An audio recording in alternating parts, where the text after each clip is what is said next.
Jadi tiba saatnya kita persiapkan hati kita untuk mendengarkan kebenaran firman Tuhan pada pagi hari ini. Mari kita yang kudus hadir di dalam hati ini, agar firman Tuhan yang disampaikan menjadi berkat dalam hidup kita, bagi kita bisa yang terang di kehidupan kita selalu. Haleluya.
Manusia, engkau datang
Firman itu telah menjadi manusia, manusia yang sangat terhina dan menderita, manusia yang telah diletakkan untuk menjadi penghapus dosa seluruh orang-orang berdosa.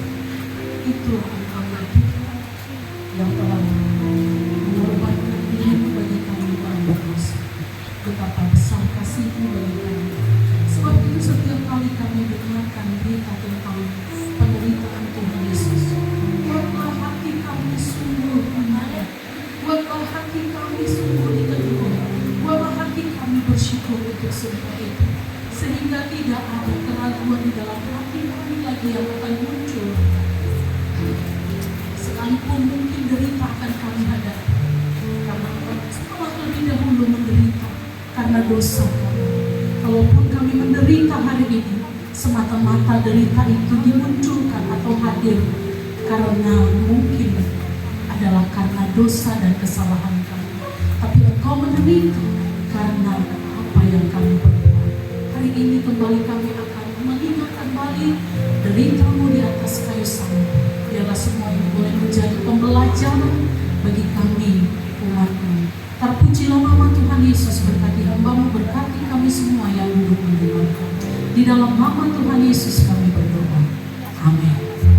Silakan duduk semuanya, Bapak Ibu yang dikasihi Tuhan. Shalom. Ya, cuaca hari ini memang sangat panas. Ya, bedak saya sampai luntur karena bedak murah ya. Jadi luntur semuanya.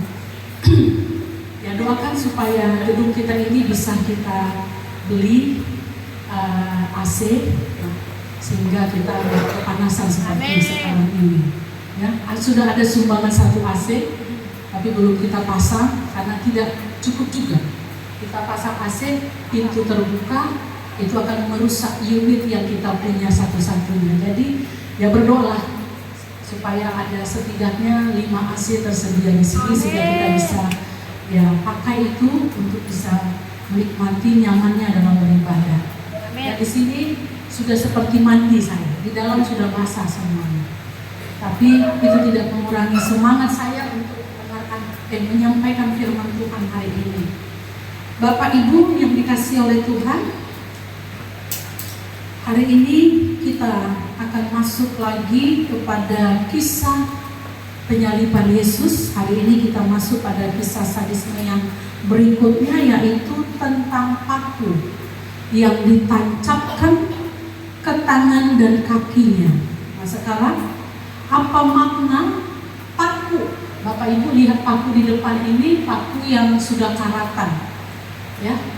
Pakunya cukup panjang. Nanti saya akan lanjut dengan itu. Paku yang dikenakan pada tangan dan juga pada kaki Tuhan Yesus. Nah ini satu pertunjukan kalau kita setiap kali Paskah atau Jumat Agung tiba, biasanya film ini ditayangkan. Tetapi hari ini kita lebih awal untuk menyaksikannya lagi. Saya minta videonya dibuka untuk kita sebentar saja.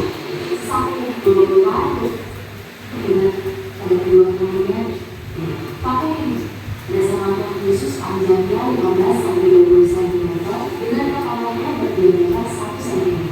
Paku ini ditempatkan pada bagian tangan yang diperkirakan dapat menahan tubuh supaya tidak sampai melorot ke bawah. Tepatnya di pergelangan tangan. Sedangkan pada kakinya dengan posisi kaki ditekuk. Ya, boleh sekali lagi karena tadi ngadat-ngadatnya. Paku salib. Sampai Golgota, Tuhan Yesus disalib dengan paku dan kakinya. Paku yang digunakan pada saat Tuhan Yesus panjang 15-20 cm dengan kepalanya berdiameter 1 cm. Paku ini ditempatkan pada bagian tangan yang diperkirakan dapat menahan tubuh. Paku salib. Sesampainya di Golgota, Tuhan Yesus disalib dengan paku pada kedua tangannya dan kakinya. Paku yang digunakan pada sama Tuhan Yesus panjangnya 15-20 cm dengan kepalanya berdiameter 1 cm. Paku ini ditempatkan pada bagian tangan yang diperkirakan dapat menahan tubuh supaya tidak sampai melorot ke bawah, tepatnya di pergelangan tangan. Sedangkan pada kakinya dengan posisi kaki ditekuk. Bapak Ibu, beberapa saat yang lalu orangnya sudah tahu. Ya, ada penemuan yang dilakukan oleh arkeolog di mana ditemukan 2 paku. Yang kita lihat ya, 2 paku ini bentuknya sudah tidak terlihat seperti paku lagi ya, karena dia tertanam begitu lama sehingga bentuknya seperti itu. Ya, ini adalah penemuan yang dilakukan oleh para arkeolog yang diyakini ini adalah paku yang digunakan. Berapa paku yang dipakai untuk penyaliban Tuhan? Ya, ada yang mengatakan 4, ada yang mengatakan 3. Kita nggak usah memusingkan berapa paku, tapi kalau kita lihat dari apa yang ditayangkan dan juga Alkitab menyampaikan bahwa di tangan kanan dan tangan kirinya itu dipaku, lalu di kakinya dia berdiri dengan cara bersilang seperti ini. Tentu tidak 2 paku menurut saya ya, 1 paku. Nah, tapi yang ditemukan 2 paku yang diameternya dikatakan panjangnya itu kurang lebih dari 14 sampai 20 cm. Roll kita itu anak sekolah itu berapa senti ya? 30 ya?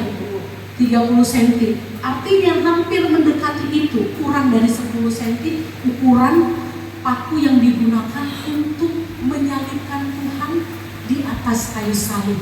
Nah, ya, lalu diameter kepalanya itu atau mungkin badannya itu kira-kira 1 cm.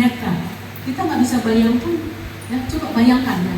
Bukan nggak bisa bayangkan, tapi kita bisa membayangkan betapa besarnya paku yang Tuhan dipakaikan kepada Tuhan pada saat dia penyaliban. Sehingga nggak heran ketika Thomas dia bilang, kalau itu Tuhan Yesus, kalau itu guru, maka aku mau mencucukkan tanganku. Artinya paku itu cukup besar sehingga tangan ini cukup bisa masuk ke lubang tangan yang di paku tadi. Kalau paku yang kita punya sekarang ini, mana bisa kita kalau kita tertusuk ya paku, tangan kita bisa nggak kita cucukkan? Nggak bisa. Jadi memang paku itu bukan hanya sekedar panjang, bukan hanya juga sekedar tajam, tapi juga diameternya cukup besar. Bayangkan kalau itu mengena tubuh kita, dipakaikan di tangan kita. Wah, itu sangat mengenaskan. Lalu hal-hal apa lagi yang mungkin bisa kita lihat dalam fakta-fakta penyaliban Tuhan Yesus? Nah, tentu ada rasa sakit. Terima kasih. Nadine tahu saya lagi tidak baik-baik saja sekarang ini.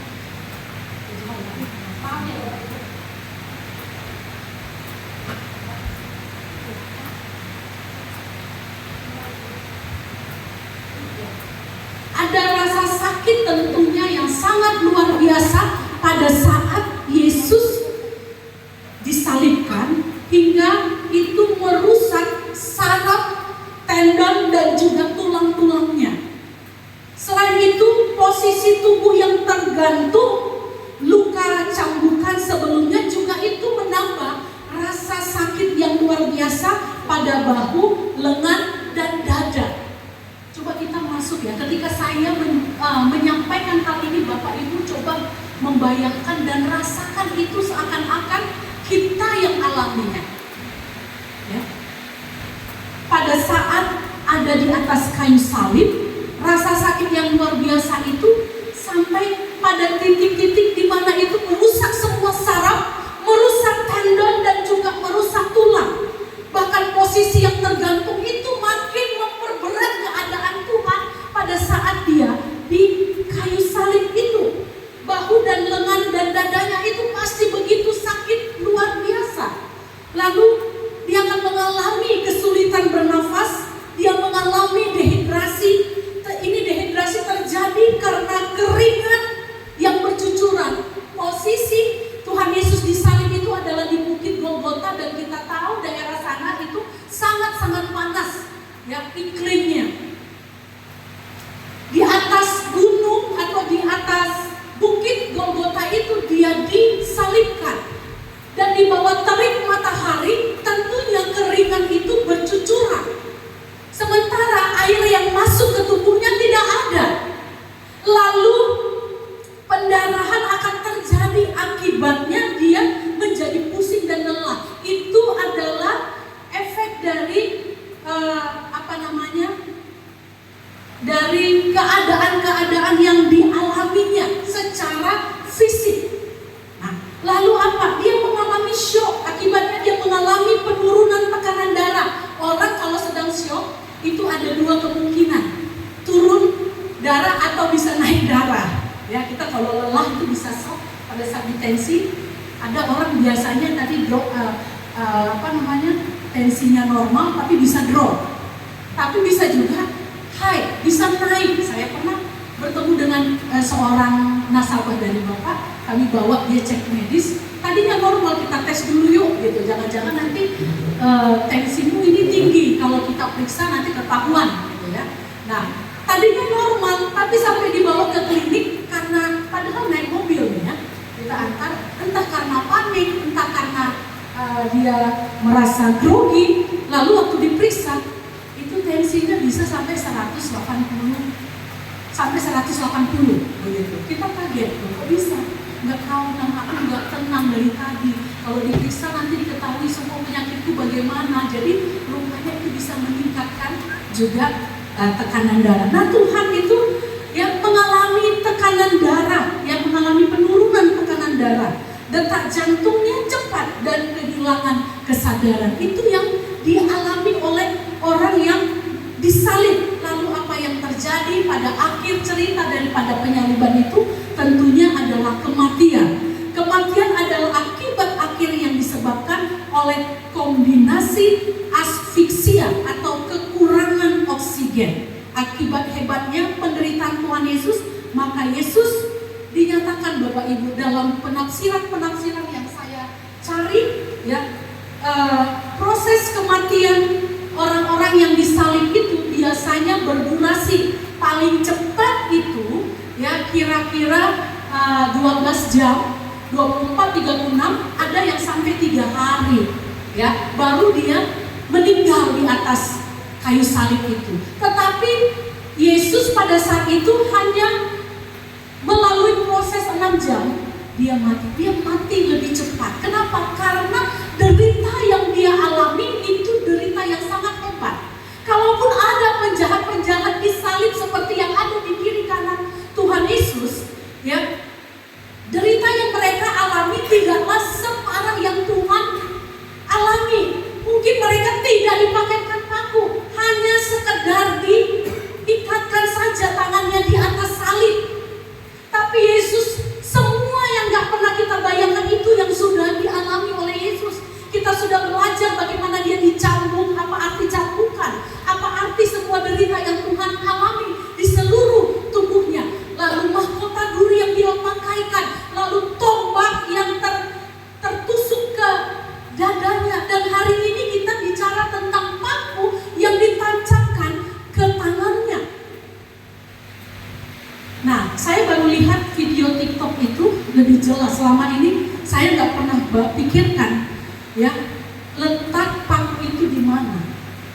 Penjelasan ini saya rasa masuk akal. Kalau paku itu, bayangkan Bapak Ibu, diameternya aja 1 cm katanya. Berarti kan besar ya, besar sekali. Nah, kalau itu dipakukan di sini, tentu itu akan terkoyak. Iya kan? Itu akan terkoyak. Sekalipun tangannya orang di sana itu besar ya. Nah, tapi bayangkan Bapak Ibu, itu tidak mungkin. Saya pikir tidak mungkin, dan memang logikanya lebih tepatnya di sini. Kita kalau mau dokter, kalau periksa kita detak jantung kita, hal yang pertama dilakukan di mana? Di sini. Detak jantung kita ini lambat atau cepat? Di sini. Bayangkan di sini Bapak Ibu pusat kehidupan. Jadi bagaimana tidak? Tuhan Yesus bisa sampai bertahan begitu lama seperti yang lainnya, nggak bisa. Karena apa? Memang derita itu sangat amat hebat.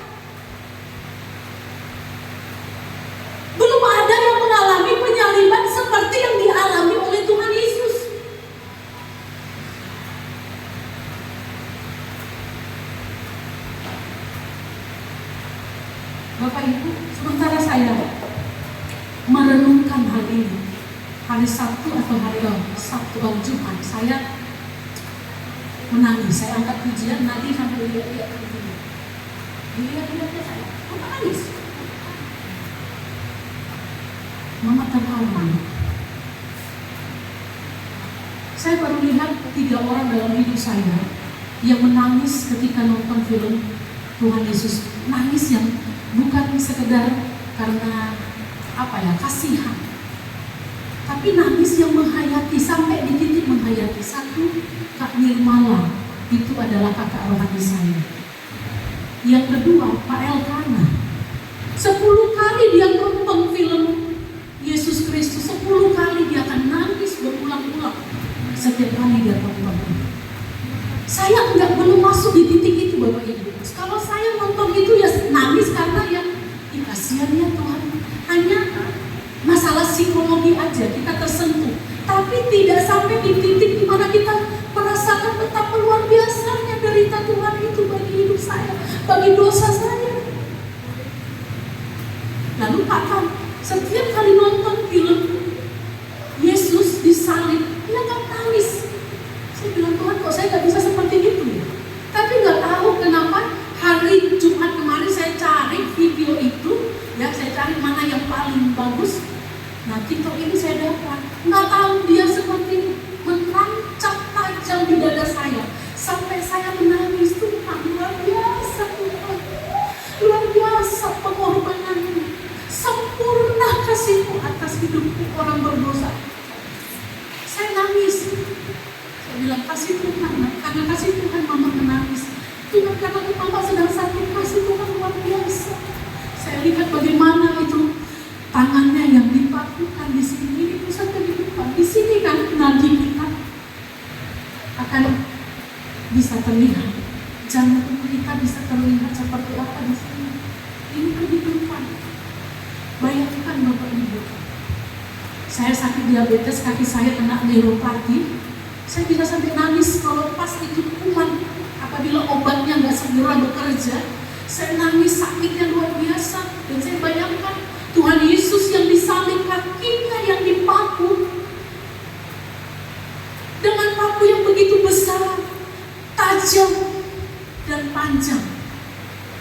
Betapa itu menyakitkan. Bapak Ibu yang dikasihi oleh Tuhan, muncul pertanyaan. Walaupun pertanyaan ini kita bisa jawab semua, saya percaya. Saya turun sebentar, saya tanya kepada Bapak Ibu pasti jawab hal yang sama. Kenapa dia disalib?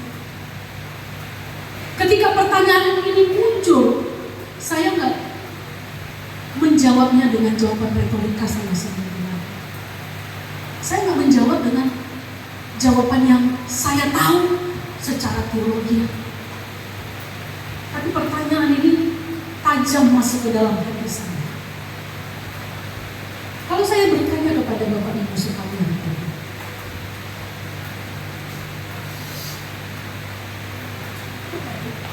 Ibu, kira-kira kenapa Yesus disalib? Karena Yesus disalib menebus dosa-dosa kita. Kenapa Yesus disalib? Supaya kita diselamatkan orang-orang yang berdosa, khususnya saya pribadi. Kenapa kita disalib? Tuhan disalib untuk menebus. Tuhan disalib untuk menebus kita supaya kita memperoleh keselamatan. Kenapa? Saya rasa untuk menebus dosa umat manusia. Kenapa Yesus disalib? Kalau secara ini untuk menebus dosa kita, tapi itu juga pada masa itu kan itu sebagai bentuk hukuman. Jadi pada saat itu dianggap bahwa Yesus ini adalah orang yang benar-benar bersalah sehingga hukumannya adalah di salib. Kenapa dia disalib? Yang pertama, Yesus disalib karena cintanya kepada umat manusia.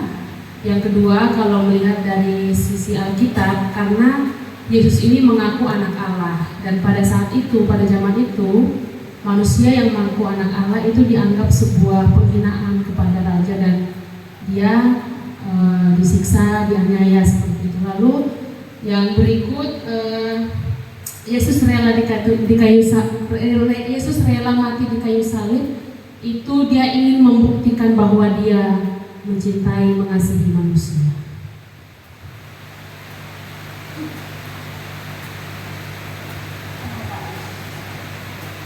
Karena dosa. Slide selanjutnya. Bapak Ibu bisa lihat tulisan yang ada di samping itu? Bisa terlihat, bisa terbaca? Nggak bisa ya? Ya. Nggak bisa? Bisa. Ayo sama-sama kita baca. Dari Yesaya 53 ayat 5, 1, 2, 3 ya. Tetapi dia tertikam oleh karena pemberontakan kita.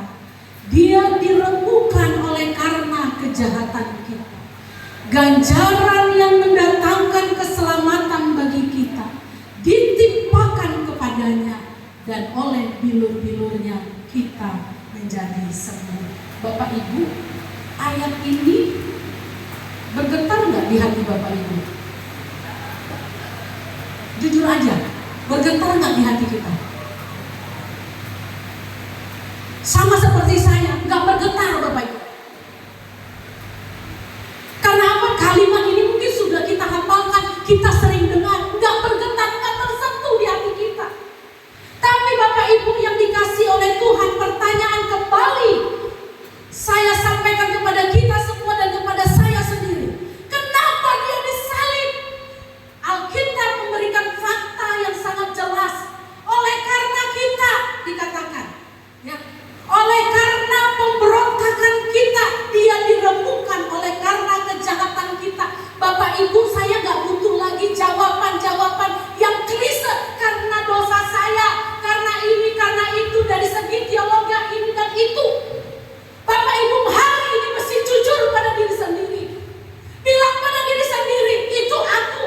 Apa dosaku? Aku suka bohong. Apa dosaku? Aku jahat. Bapak Ibu, karena kejahatanmu, karena dosamu dan dosaku. Sebutkan. Kadang kita bilang, karena dosa manusia. Siapa itu manusia? Kamu, aku. Kata manusia ini kadang membuat kita tidak peka dan tidak sensitif. Karena dosaku Tuhan. Saya senang dengan jawaban dari Ibu. Gitu. Karena dosaku, langsung kepada diri sendiri. Bukan karena manusia. Bukan karena itu, bukan karena ini. Karena aku. Siapa tersangkanya? Kita semuanya manusia yang berdosa. Sadar, Tuhan Yesus disalib di sana sampai terpaku demikian hebat. Karena saya, karena pelanggaran saya, karena pemberontakan saya. Mungkin ada yang sangat bodoh bilang begini, kan aku belum lahir waktu Tuhan Yesus disalib, kok jadi saya pula yang jadi sasaran? Gak masuk akal, gara-gara dosaku. Bodoh kali kalian. Ada yang berkata demikian.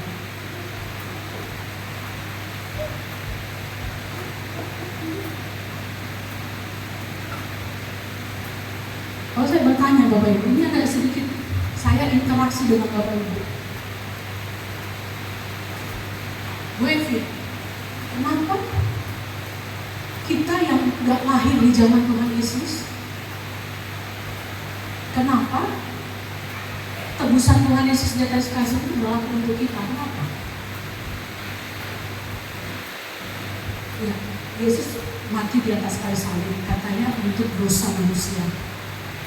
Iya kan? Nah, Yesus aja udah mati ribuan tahun yang lalu, dan kita kan orang masa kini. Apa mungkin Yesus itu menebus dosa orang yang hidupnya setelah kematiannya? Nah sekarang bagaimana jawaban itu bisa Ibu Evi pertanggungjawabkan seandainya ada orang-orang Islam atau mungkin juga ada orang-orang Kristen yang sangat bodoh? Ya. Tuhan Yesus itu bukan menebus dosaku. Wong aku aja lahirnya di tahun 2000, Yesus mati udah 2000 tahun yang lalu lebih. Gimana caranya dia menebus dosaku? Aku kan belum berdosa pada saat Yesus disalib karena aku belum lahir. Apalah jawabannya? Karena semua orang telah berbuat dosa, dia sudah kehilangan kemuliaan Allah. Jadi penebusan Allah itu berlaku bagi kita yang percaya. Berbuat dosa dan telah kehilangan kemuliaan Allah. Karena kita keturunan orang yang bisa Adam dan Hawa, itulah kita sekarang. Dan itu ada dalilnya ya di Alkitab, ya, bahwa kita adalah orang berdosa yang dilahirkan dalam benih dosa, ya. Tapi ada Bapak Ibu, nah saya lagi senang-senangnya nih bersama dengan Pak Tan nonton channel Edis. Saya bilang si Manuk Khalid, rupanya Pak Tan ralat, dia cari searching bukan si Manuk Khalid, tapi si Gabutar ya. Bapak Ibu ada yang nonton YouTube channelnya Edis? Lagi rame loh Bapak Ibu. Kita bersyukur hadir orang-orang yang begini. Mudah-mudahan ya, bukan mudah-mudahan tapi kita percaya bahwa akan ada banyak orang yang bertobat dari Muslim. Setiap hari ada debat sampai ditantang semuanya. Ustaz-ustaz masuk Zuma, ya, yang ada di bacot aja, tidak bisa menjawab, dan itu perlu kita dukung. Dia harus lari sampai ke luar negeri karena kalau di sini nyawanya halal buat mereka.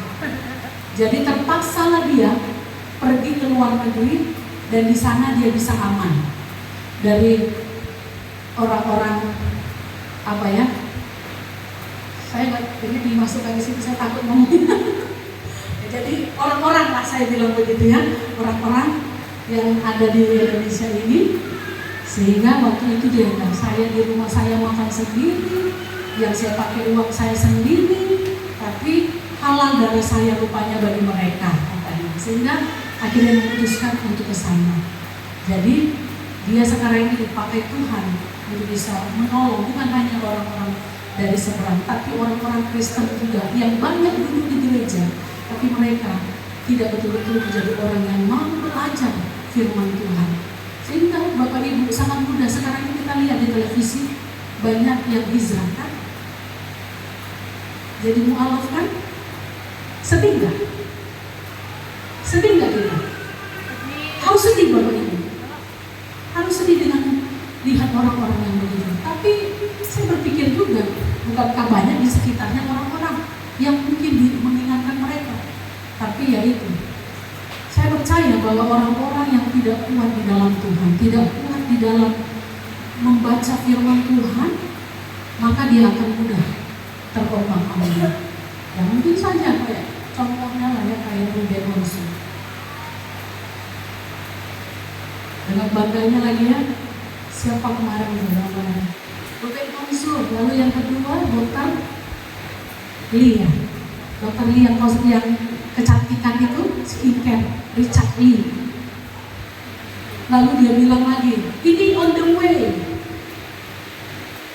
Siapa namanya tuh? Yang terkenal itu YouTube channelnya. Siapa tuh?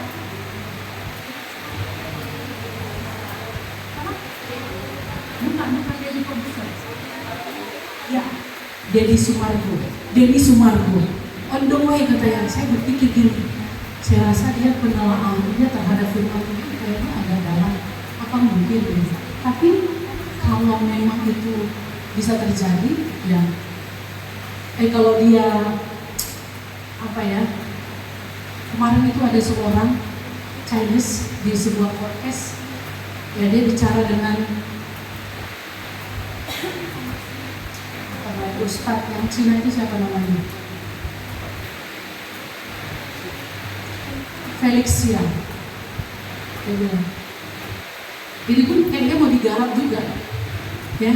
Ini mau digarap. Jadi dia bilang, dulu katanya, saya tuh selalu berpikir artis-artis, orang-orang yang terkenal yang kita tahu di Indonesia ini, di Indonesia ya, bukan di luar negeri, yang pikirannya sangat pendek. Semuanya sebenarnya ujung-ujungnya kembali ke masalah bagaimana dia dapat validasi di Indonesia ini, diakui maksudnya secara ekonomi dia akan mengalami peningkatan. Karena apa? Di Indonesia ini kalau orang udah jadi mualaf banyak kawannya, banyak donaturnya. Nah, termasuk siapa tadi? Deddy Kobusier, ratingnya kan naik dia, keuangannya makin meningkat. Dan saya selalu berpikir seperti itu. Saya selalu berpikir seperti itu. Orang-orang pindah ke sana hanya untuk dapat validasi. Orang-orang pindah karena mereka mau mendapatkan cuan. Itu di Indonesia. Nah, bukan tidak mungkin hal-hal seperti ini akan terjadi ke depan. Demi uang, demi validasi, pengakuan, banyak orang meninggalkan sekalipun dia tahu kebenaran itu ada di dalam Kristus. Tapi saya percaya di sini ada. Amin. Amin. Jangan tinggalkan Yesus. Kita lihat, ya, dia mati di atas kayu salib sana untuk menebus dosa manusia. Dosa siapa? Dosa saya. Kenapa dia ada di sana? Karena pemberontakan saya, karena dosa saya, karena pelanggaran saya. Semua ganjaran itu ditimpakan kepada, gak ada ampun. Lalu yang berikutnya, Ia sendiri telah memikul dosa kita di dalam tubuhnya di kayu salib, supaya kita yang telah mati terhadap dosa hidup untuk kebenaran. Oleh bilur-bilurnya kamu telah sembuh. Sekali lagi, Ia sendiri telah memikul dosa kita di dalam tubuhnya di kayu salib, supaya kita yang telah mati terhadap dosa hidup untuk kebenaran. Oleh bilur-bilurnya kamu telah sembuh. 1 Petrus 2 ayat 24. Ia telah memikul, Bapak Ibu. Sekarang kita nggak diberikan beban itu. Dosa itu telah Tuhan ambil, telah Tuhan pikul sebagai beban yang dia tanggung sendiri.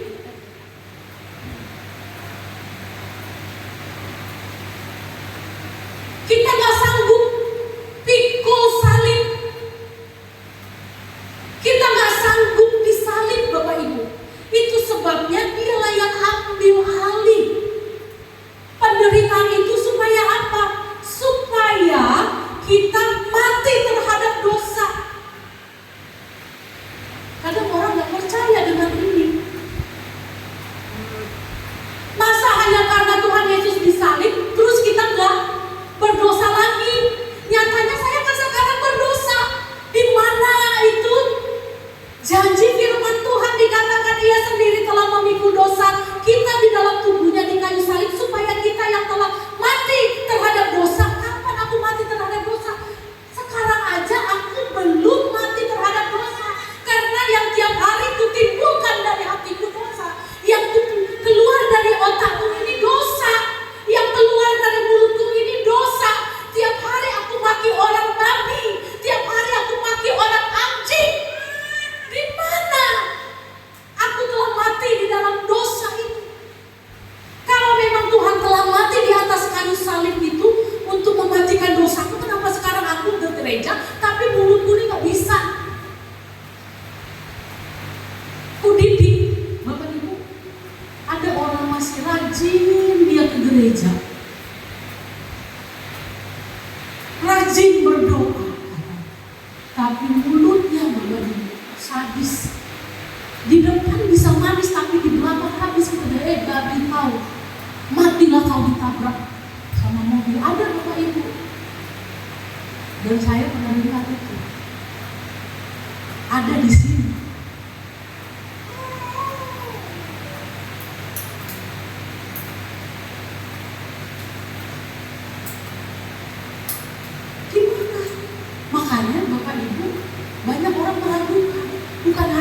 Islam, kita juga yang Kristen begitu Bapak Ibu. Kita ragu bahwa paku yang tersalib, Tuhan Yesus yang tersalib, yang dipaku di atas kayu salib itu tidak bisa, tak berdaya untuk menolong kita keluar dari dosa. Itu adalah pikiran-pikiran orang yang tidak sungguh-sungguh menghayati dan juga belajar firman Tuhan. Bapak Ibu, yang kita pertanyakan bukan tentang apakah benar yang dikatakannya di dalam firman Tuhan itu. Bukan itu yang harusnya kita pertanyakan, tapi pertanyakan dirimu. Sudah sejauh mana kau paham akan firman Tuhan? Banyak orang di gereja tapi dia gak paham firman Tuhan. Makanya dia gak merdeka. Dia gak mengalami seperti yang disampaikan oleh firman Tuhan. Supaya kita yang telah mati terhadap dosa hidup untuk kebenaran. Bapak Ibu, kita akan mengalami kematian terhadap dosa yang kita lakukan Bapak Ibu. Supaya, mari kita lanjut dulu ke Galatia 2 ayat 20.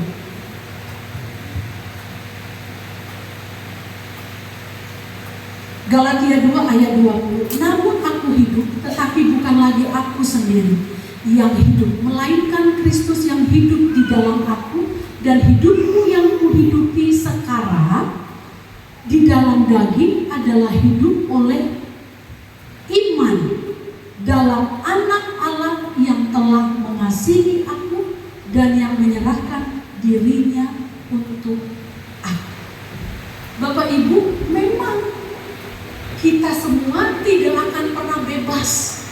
Dan arti daripada penyaliban Tuhan gak berarti apa-apa dalam hidup kita kalau kita tidak betul-betul mengimani, kalau kita tidak mempercayai Tuhan yang telah mati di atas kayu salib itu, dia rela ada di sana supaya aku bisa hidup sebagai orang yang dibenarkan, sebagai orang yang mengalami tebusan, darahnya menyucikan.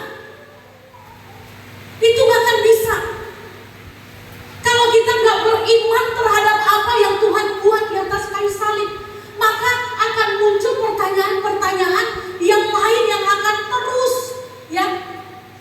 mengganggu pikiran kita sampai pada satu titik kita akan frustasi karenanya. Itu sebabnya kita perlu menerima itu dengan iman. Saya pun pernah ada di titik seperti itu. Saya bertanya, saya nggak menemukan jawaban. Orang memberikan jawaban bagi saya nggak masuk akal. Semua jawaban, bahkan dosen-dosen saya tanya, mereka jawab, saya pun makin bingung dengan jawaban mereka. Karena itu nggak masuk ke logika saya. Sampai satu titik, Tuhan mampukan aku untuk mempercayai apa yang Engkau lakukan di atas kayu salib itu adalah untuk hidupku, untuk keselamatanku.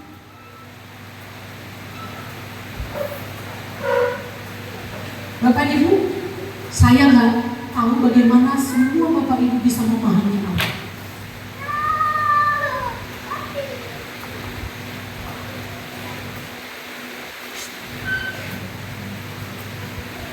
Tapi saya mau sampaikan kepada kita semua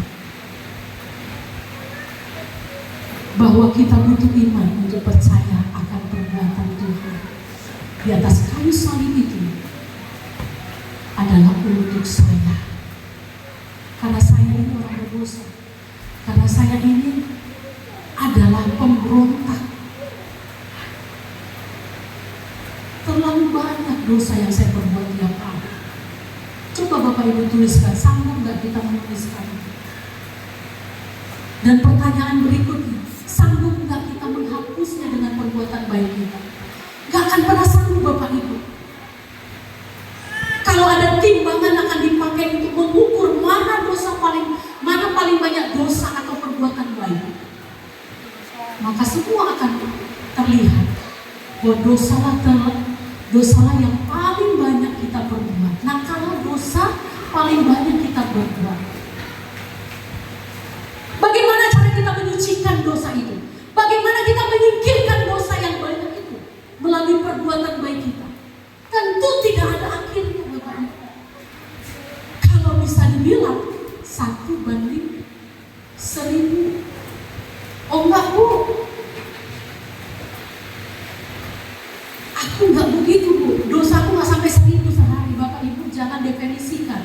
Dosa itu adalah seperti apa yang kita ketahui. Ketika kita mencuri, itu kita bilang dosa. Kita memang gak berdosa dalam hal mencuri, tapi kita dosa dalam hal pikiran. Berpikir saja, merasa saja dengan cara yang tidak baik, itu sudah dosa.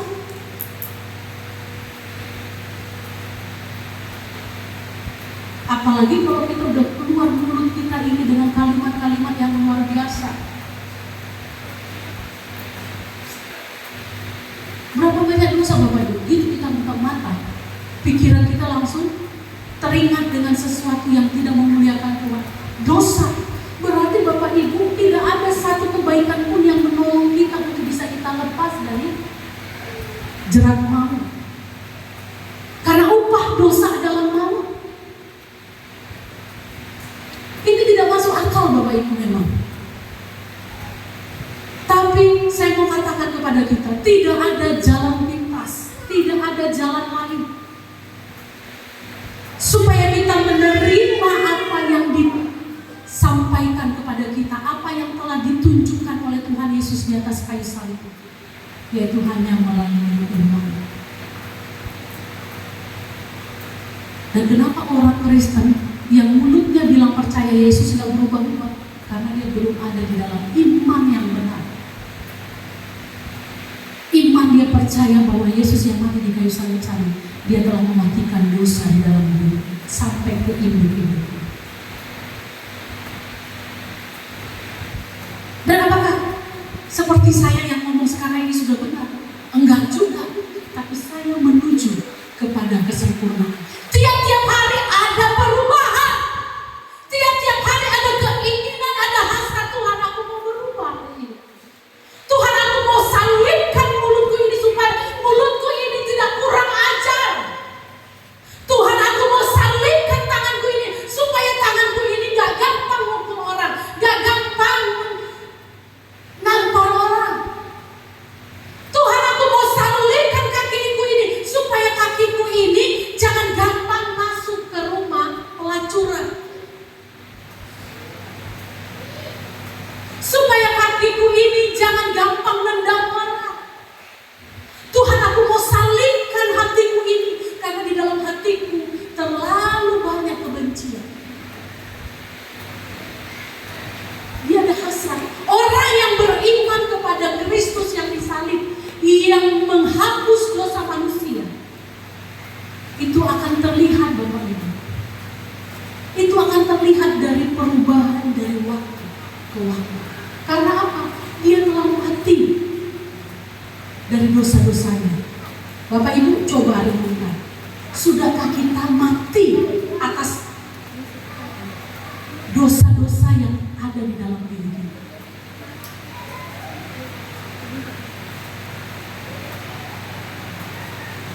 Coba sebutkan satu persatu. Apa dosa yang paling kuat saat ini di dalam diri kita yang sangat mengikat?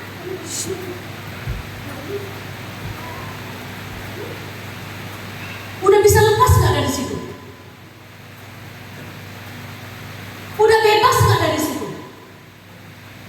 Atau masih berputar-putar di situ aja kehidupan kita? Dari dulu sampai sekarang. Dulu gak melayani, sekarang melayani, luar biasa melayani. Tapi tabiatmu yang seperti itu gak ada berubah-ubah. Berarti kau belum beriman kepada Tuhan. Orang yang beriman mempercayai apa yang dilakukan Tuhan Yesus di atas kayu salib. Darahnya telah menyucikan saya. Oleh karenanya hari ini saya mampu untuk hidup merdeka. Merdeka dari dosa-dosa yang mengikat saya selama ini. Kalau kita masih terkenal dengan orang yang mulutnya tajam, Bapak Ibu berarti kita belum beriman.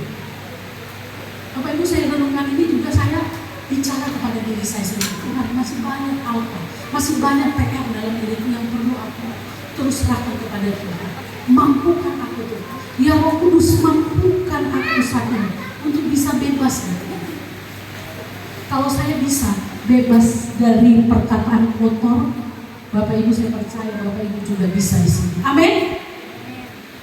Saya nggak sebut nama, ya. Ada di sini. Saya sakit kadang-kadang Tuhan ampuni saya. nanti saya masih gagal jadi imam. Karena ada jemaat-jemaat saya yang mulutnya nggak bisa dididik. Jangan bilang ibu ini kok khotbah ini nyindir-nyindir. Kalau khotbah nggak sampai kepada hatimu bergetar, hatimu terganggu, khotbah itu nggak berkuasa. Bapak Ibu harus terganggu. Pulang dari sini harus terganggu, tapi terganggu dalam hal yang positif, ya. Terganggu dengan hal yang positif. Jangan bilang dasar babi budaya itu, khotbah bingung aja, dasar anjing itu. Jangan sebutkan itu. Tapi menangis kau di hadapan Tuhan. Nangis di hadapan Tuhan. Tuhan ampunkan. Benar firman-Mu. Itu untuk aku. Mulutku belum terdidik dalam hal ini. Aku suka ngomong kotor. Aku suka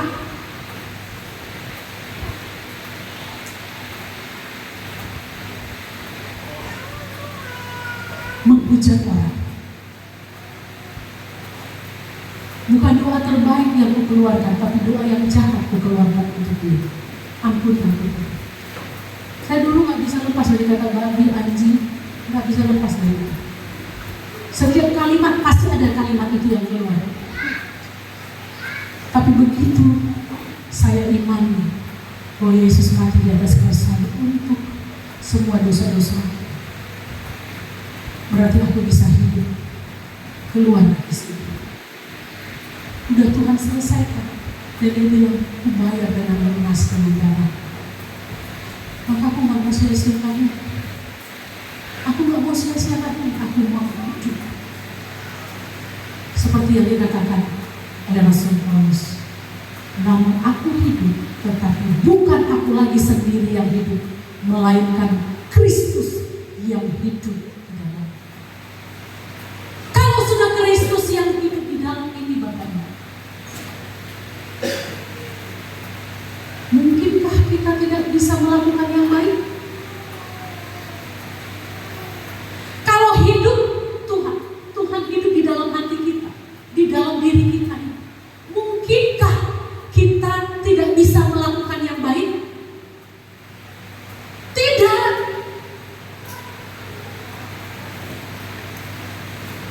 Apa benar bahasa saya? Saya kadang-kadang apa ini bisa jelimet. Mungkinkah kita tidak bisa melakukan yang baik? Itu tadi bahasa saya. Mungkinkah kita tidak bisa melakukan yang baik kalau Tuhan berdiam di sini? Halo? Pasti yang baik. Kalau sudah Tuhan berdiam di sini, pasti yang baik. Nggak mungkin yang nggak baik kita lakukan. Jadi kalau saya tanya, ya di semua dapat bagian. Apakah Bu Evi orang yang bagaimana? Iya, saya beriman.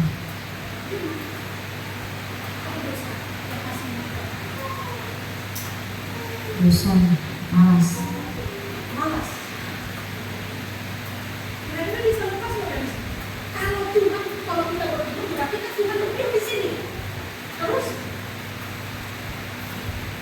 Berubah. Kalau beriman harus berubah.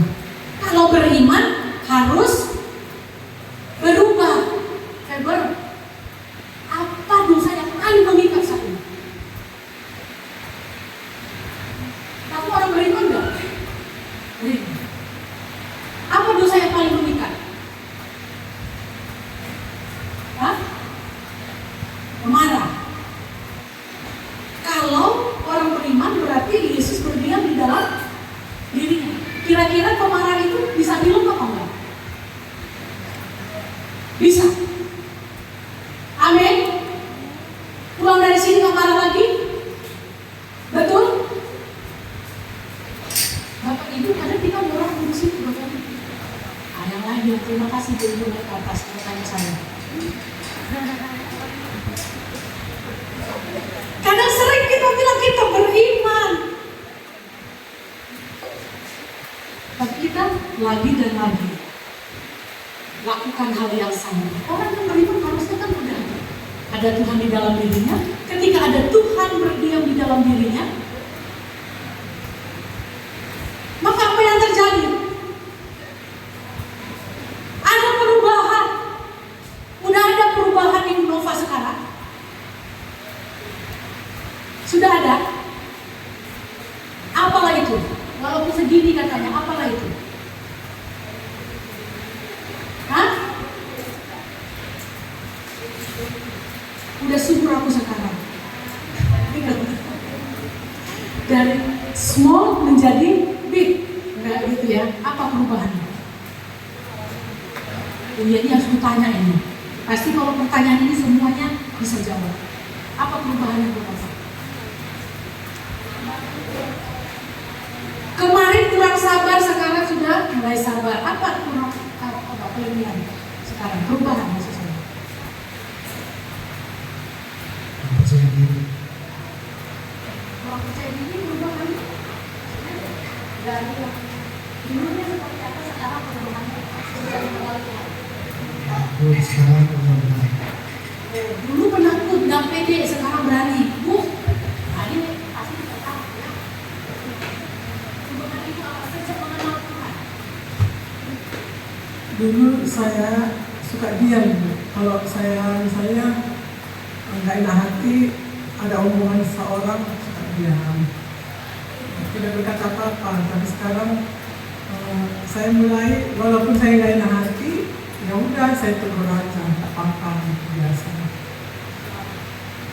Artinya dulu menyimpan ya rasa sakit hati, kecewa dari orang lain. Sekarang tidak menyimpan, disampaikan supaya lepas, ya kan? Tapi diampuni orangnya gitu ya. Kira-kira seperti itu. Ya ada perubahan loh. Kita itu jadi anak Tuhan, orang yang beriman itu harus kelihatan perubahannya. Dulu saya kayak mana, sekarang ya harus berubah. Jangan muter-muter di situ aja. Bu Lena, apa perubahan sejak mengenal Tuhan?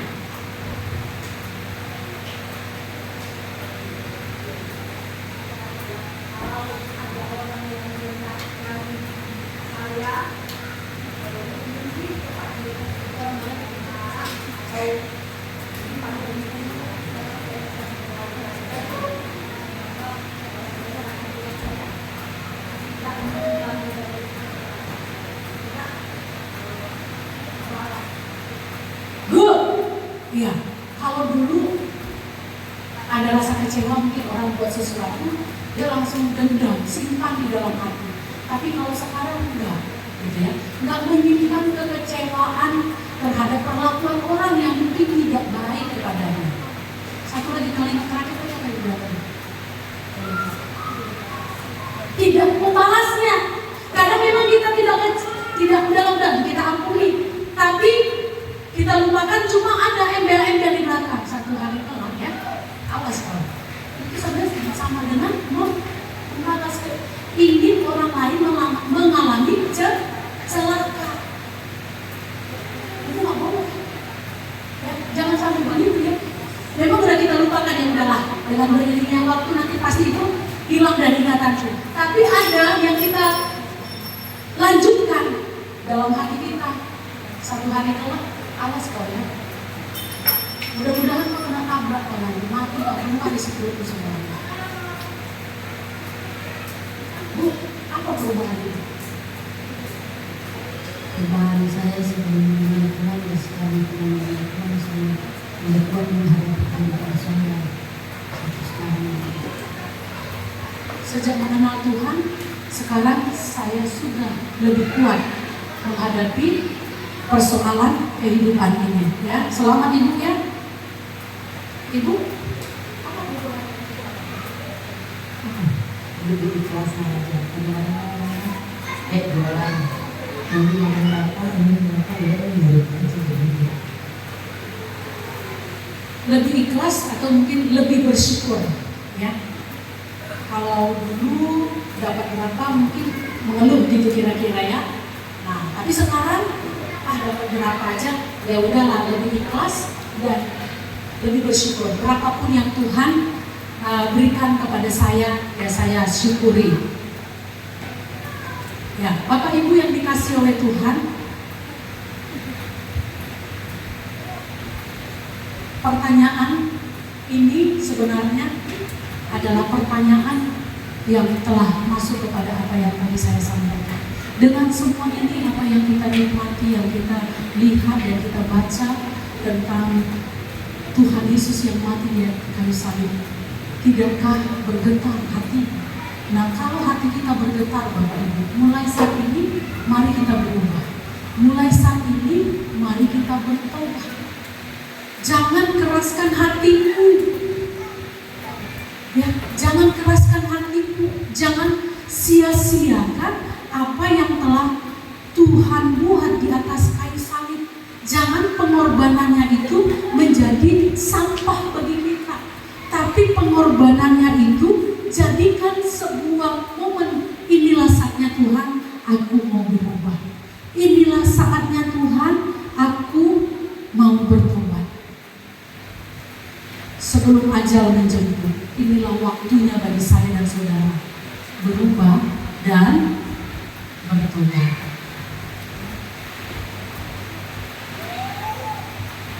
Coba saling mengingatkan dulu kita, kiri kanan.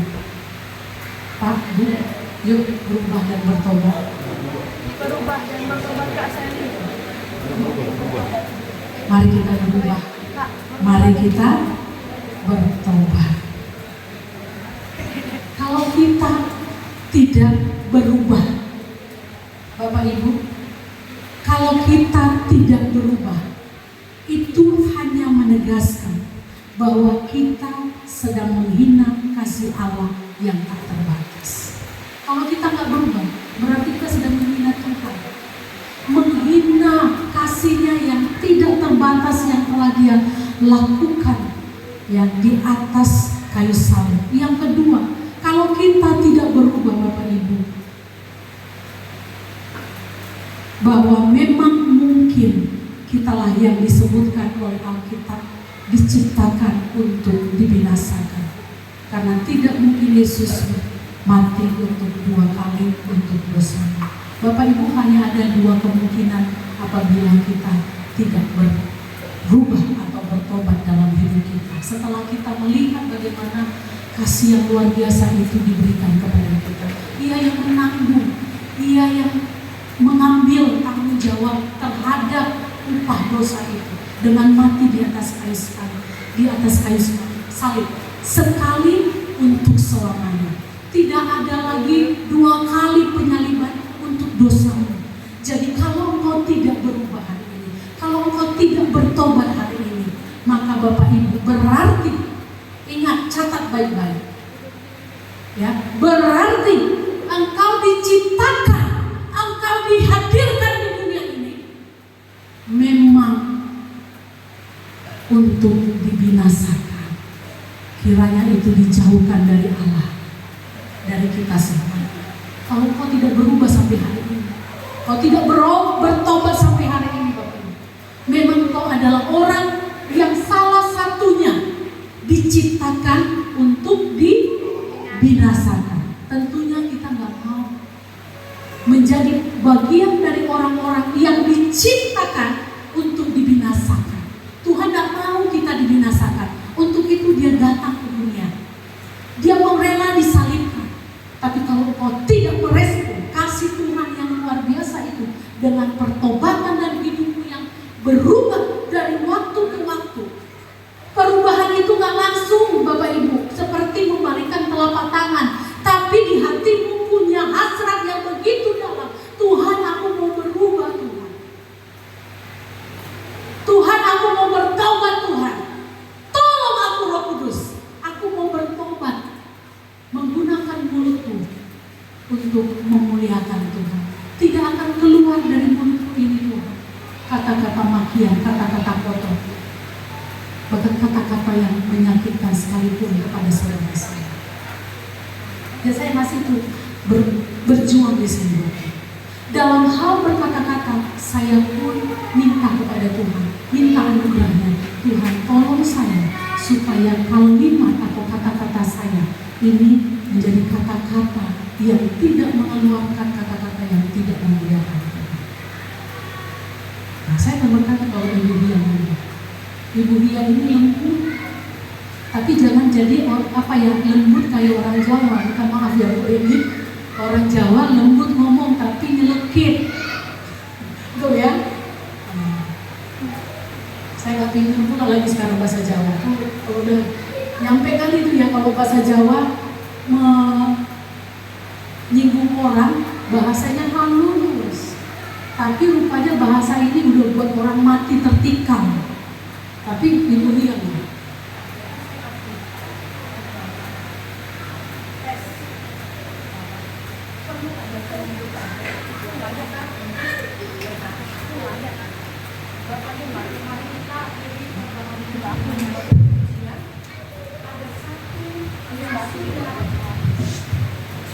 Ada satu yang sudah serahkan diri, disalib untuk segenap dunia, disalib untuk saya dan saudara.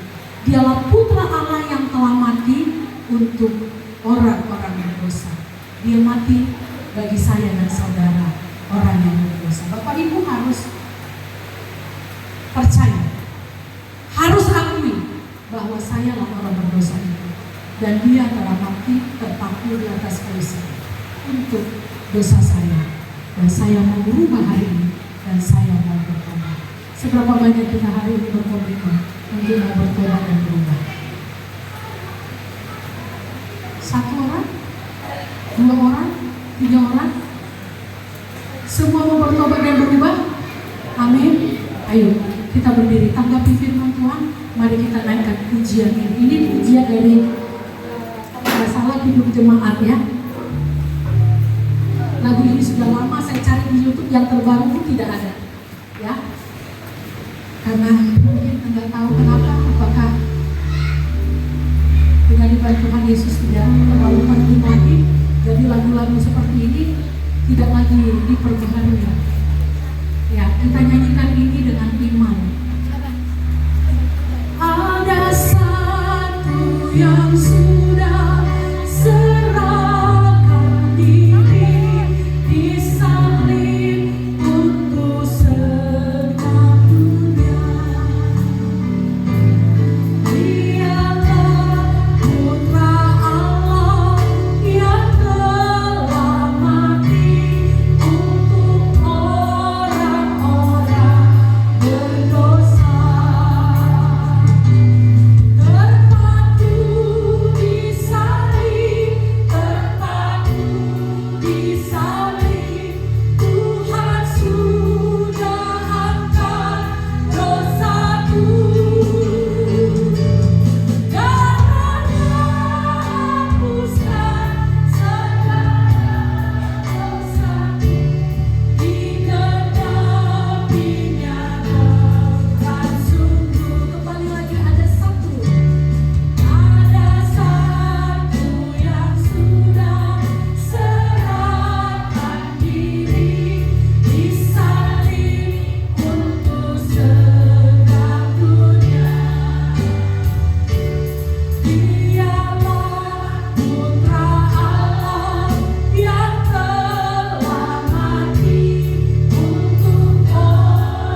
Tuhan, tapi tak mampu kami kerjakan itu oleh karena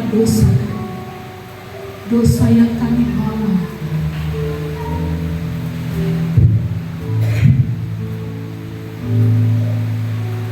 Dosa yang telah mengikat hidup kami, ya Tuhan. Sejak kami di kandung ibu kami, dosa telah melekat dan kami tidak bisa jauh dari bayang-bayang dosa. Dosa ada di hadapan kami, di dalam diri kami. Sebagai orang-orang berdosa, kami tidak bisa keluar dari perbuatan dosa. Kami telah terikat oleh dosa. Tapi justru itu, Kau menunjukkan kasih-Mu kepada kami ketika kami masih berdosa. Engkau menebus kami ketika kami masih berdosa. Di dalam ketidakberdayaan kami keluar dari dosa, Engkau mati di atas kayu salib. Darah-Mu itu telah Kau curahkan dan Kau tawarkan bagi kami. Hari ini mampukan kami, ya Tuhan, umat-Mu. Roh Kudus, mampukan kami untuk percaya. Mampukan kami untuk menerima anugerah yang Kau sudah tawarkan di atas kayu salib. Kami manusia berdosa tidak mampu untuk sampai kepada titik mempercayai ini. Kami hanya tahu Yesus mati di atas kayu salib untuk dosa manusia ya. Kami hanya sekedar tahu, tapi kami gak bisa menghidupi dan menghayati dan merasakan itu, mengimani. Hari ini sesuai dengan waktu Tuhan bagi kami umat, sesuai dengan anugerah-Mu, nyatakanlah kepada umat-Mu hari ini sebagaimana Tuhan telah nyatakan kepada dia. Nyatakan dan lanjutkan juga kepada jemaat-jemaat supaya kami itu bisa bertobat, bisa berubah. Karena pertobatan dan perubahan tidak akan mungkin terjadi apabila tidak ada Kristus yang berdiam di dalam. Jamah setiap kami, jamah setiap kami. Ulurkan tangan-Mu bagi setiap jemaat-Mu di dalam sana, supaya kami memperoleh apa yang telah Engkau siapkan bagi kami. Terima kasih Tuhan, hamba-Mu telah siap berbicara. Roh Kudus akan bekerja selanjutnya di bawah alam pikiran dan perasaan. Bekerjalah ya Tuhan, bukan saat ini saja, tapi sampai kapan, dimanapun mereka berada, mereka akan terus